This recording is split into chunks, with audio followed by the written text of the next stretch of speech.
Alissa Turney was 17 years old. She had plans. She was finishing high school. She had a job, friends, a boyfriend. On the last day of her junior year in 2001, she left school early with her stepfather, Michael Turney. She never came home. A single note was left behind, supposedly written by Alissa, claiming she was running away to California.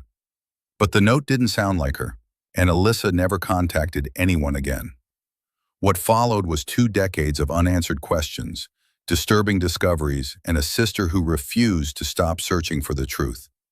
This is the story of Alissa Turney and the man who was supposed to protect her. Part 1. Who was Alissa Turney? Alissa was born in 1984 and lived in Phoenix, Arizona. Her early life wasn't easy. Her biological mother died of cancer when Alissa was young, and her biological father was out of the picture. She and her siblings were raised by Michael Turney, their stepfather, who legally adopted them. Outwardly, Alissa seemed like any typical teenager. She was bright, strong-willed, and known for her dry sense of humor. But underneath the surface, Alissa's home life was anything but typical. According to friends, classmates, and even family, Michael Turney was extremely controlling. He dictated who Alissa could talk to, monitored her phone calls, even followed her to work. She told friends he installed hidden cameras in their house. Some said he made inappropriate comments, others said he threatened people who got too close. But at school and work, Alissa tried to live a normal life, despite her growing discomfort at home. Part 2. The day she disappeared. It was May 17, 2001, the last day of Alissa's junior year at Paradise Valley High School. She had made plans to hang out with friends after class. She was even scheduled to go out with her boyfriend later that day. But around lunchtime, Michael Turney showed up at school and signed her out early. He later told police they argued in the car about her freedom, her attitude, her behavior. He claimed that when they got home, Alissa became angry, stormed off to her room, and left a note saying she was running away to California to start a new life. The note said, "Dad and Sarah, when you dropped me off at school today, I decided I really am going to California. Sarah, you wanted me gone. Now you have it. Dad, I took $300 from you. That's why I saved my money." But there was a problem. Alissa left behind her cell phone. She left behind her backpack and her clothes.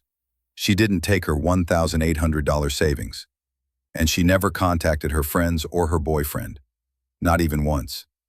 It was as if Alissa had vanished into thin air. Part 3. The early investigation. When Alissa was reported missing, Phoenix police treated the case like a runaway teenager. There were no signs of struggle, no witnesses, and a written note. But several things about Michael Turney's story just didn't add up. First, he claimed he went out to run errands and then picked up his younger daughter, Sarah. But his timeline was inconsistent. Second, he claimed Alissa called him later that day from California, but phone records showed no such call was ever made. Third, he never tried to find her. He didn't call friends. He didn't organize a search. Instead, Michael created a narrative that Alissa had become rebellious, was doing drugs, and had run off with strange people. But that story fell apart when Alissa's friends came forward with something chilling. Multiple friends said Alissa had confided in them. She was afraid of Michael. He was watching her, even when she was alone. And she told at least one friend that if she ever disappeared, it would be because of him. Part 4. The secret tapes and bombshell evidence. In 2008, 7 years after Alissa disappeared, the case was reopened by Phoenix police as a potential homicide. They executed a search warrant on Michael Turney's home. What they found changed everything. Over 20 improvised explosive devices, dozens of illegal firearms, homemade surveillance tapes of Alissa, of friends, even of himself. 150-plus page manifesto. The manifesto outlined an elaborate conspiracy theory. Michael claimed that Alissa was kidnapped and murdered by members of the International Brotherhood of Electrical Workers, a union he had once worked with. He claimed he had the names.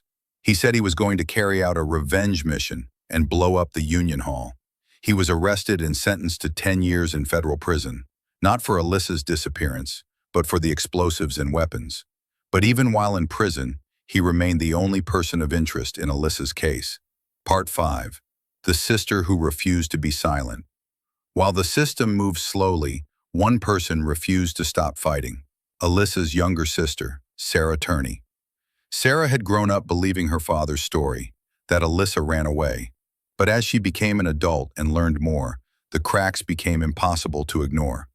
In 2019, Sarah began using TikTok, YouTube, podcasts, and national interviews to tell Alissa's story.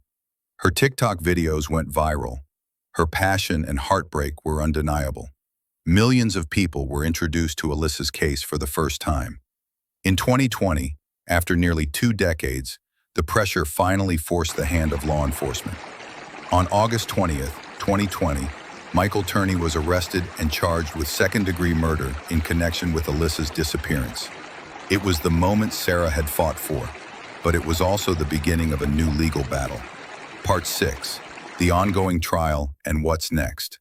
As of this recording, Michael Turney has pleaded not guilty, and his trial continues to be delayed. No body has ever been found. No physical evidence conclusively ties Michael to Alissa's murder.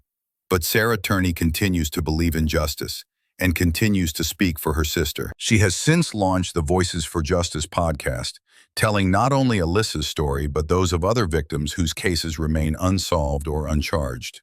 She often says, "I was manipulated for most of my life. I don't want anyone else to be."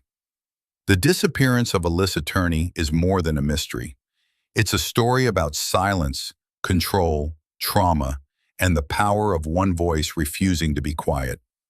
Alissa never got to finish school, never got to grow up, never got to start the life she wanted. But because of her sister and the millions of people who now know her name, her story continues.